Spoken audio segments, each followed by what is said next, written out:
আমি কোনোদিন মুছলমান হিন্দু কৰা নাছিলোঁ আৰু এতিয়াও অসমৰ জনসাধাৰণে হিন্দু মুছলমানৰ ৰাজনীতি নকৰে। আমি ভাবোঁ যে আমি একতাৰে থকা কথাটোৱে অসমৰ একমাত্ৰ শক্তি। সমগ্ৰ জাতি হত্যাটো একত্ৰিত হৈ ভৱিষ্যতৰ দিনত পৰিকল্পিতভাৱে আগবাঢ়িব অসমৰ উন্নয়ন মূল আৰু আমি ভাবোঁ যে আমি একতাৰে থকা কথাটোৱে অসমৰ একমাত্ৰ শক্তি। এই সমগ্ৰ কথা চৰকাৰৰ প্ৰৰোচনাত আৰু আওপকীয়াকৈ চৰকাৰক সহায় কৰাৰ কাৰণে এই ধৰণৰ কথা বতৰা অৱতাৰণা কৰা হৈছে। এছামে হিন্দুত্বক প্ৰাধান্য দি কথাবোৰ কৈ আছে, এছামে মুছলিম মৌলবাদী শক্তিসমূহক তেওঁলোকক সক্ৰিয় কৰাৰ কাৰণে কিছুমান কথা কৈ আছে।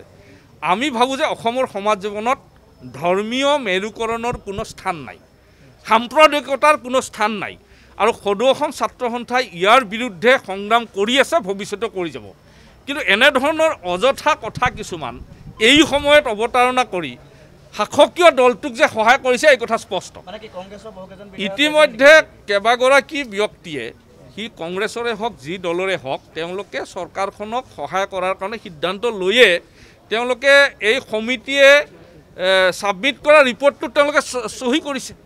শাসকীয় দলৰ কেইগৰাকীমান আছে, কেইগৰাকীমান আঞ্চলিক ৰাজনৈতিক দলৰ আছে আৰু কেইগৰাকীমান কংগ্ৰেছ দলৰ আছে। তাৰমানে তেওঁলোকে পৰিকল্পিতভাৱে এই কাগজখনত চহী কৰি হয় তেওঁলোকে ইংৰাজী বুজি নাপাব লাগিব, নহ'লে তেওঁলোকে অসমীয়াত যদি নোটটো লিখিছিল অসমীয়া বুজি নাপাব লাগিব। গতিকে তেওঁলোকে অসমীয়া জাতিটোক প্ৰতাৰণা কৰিছে।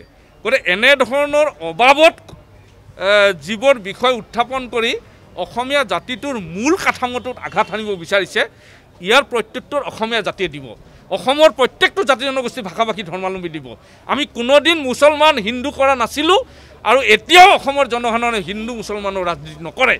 সমগ্ৰ জাতি হত্যাটো একত্ৰিত হৈ ভৱিষ্যতৰ দিনত পৰিকল্পিতভাৱে আগবাঢ়িব অসমৰ উন্নয়ন মূল আৰু আমি ভাবোঁ যে আমি একতাৰে থকা কথাটোৱে অসমৰ একমাত্ৰ শক্তি। মেৰুকৰণ কৰাৰ কাৰণে যিসকলে এইবোৰ বক্তব্য ৰাখি আছে তেওঁলোকে অহৰহ চেষ্টা চলাই আহিছে।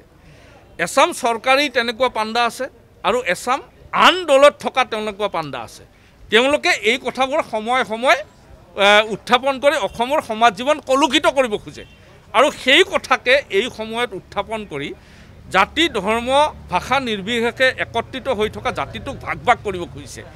অসমত এনেধৰণৰ সাম্প্ৰদায়িক শক্তিসমূহ উৎখাত কৰিব লাগিব। অসমৰ মানুহৰ যিহেতু মনত এনেধৰণৰ সাম্প্ৰদায়িক কথা বতৰা স্থান নাপায়, গতিকে এনে অপচেষ্টাসমূহ আমি উৎখাত কৰিব লাগিব। এনে অপচেষ্টা কৰিলেও যাতে আমি প্ৰত্যেকটো জাতি জনগোষ্ঠী ধৰ্মাৱলম্বী লোকে একত্ৰিত হৈ ইয়াক উৎখাত কৰোঁ, তাৰ কাৰণে ঐক্যবদ্ধ হ'বৰ কাৰণে মই সকলোকে আহ্বান জনাইছোঁ।